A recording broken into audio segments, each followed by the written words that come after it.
મહાશિવરાત્રિ પર્વ નિમિત્તે દાહોદ શહેરના ચંદ્રશેખર આઝાદ ચોક પર ગોધરા રોડ યુવક મંડળ દ્વારા શિવ જાગરણનું આયોજન કરવામાં આવ્યું હતું, જેમાં ભક્તોએ ભજન કીર્તનમાં મંત્રમુગ્ધ થઈ ગયા હતા।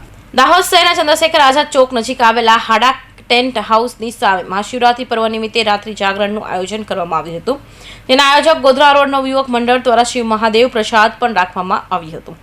દાહોદ શહેરના દરેક લોકોએ અનેરો ઉત્સાહ સાથે શિવ ભગવાનની ભજન કીર્તન કરી અનેરો આનંદ માણ્યો હતો। આ પ્રસંગે ગામના દરેક લોકો તથા આગેવાનોએ હાજરી આપી હતી। રાત્રિ દરમિયાન ઝાંખી પણ આકર્ષણનું કેન્દ્ર બની હતી।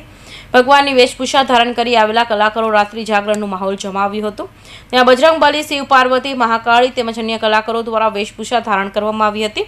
સમગ્ર કાર્યક્રમ દરમિયાન અલ્પાહારનું પણ આયોજન કરવામાં આવ્યું હતું, જેમાં ઇન્દોરના પ્રસિદ્ધ કલાકાર શુભમ રાણા દ્વારા ભજન કીર્તન ગાવામાં આવ્યું હતું। સમગ્ર કાર્યક્રમ દરમિયાન ભક્તોએ મન મૂકીને મંત્રમુગ્ધ થઈ ગયા હતા। રાત્રિ જાગરણ કાર્યક્રમમાં ઇન્દોરના કલાકારની સાથે દાહોદના કલાકારોએ પણ ભજન કીર્તનમાં ભાગીદાર થયા હતા। તેમજ ગોધરા રોડ નવયુવક મંડળ દ્વારા આ ભવ્ય જાગરણનું કાર્યક્રમનું આયોજન કરવામાં આવ્યું હતું। સુરેશ કાપડિયા, દાહોદ।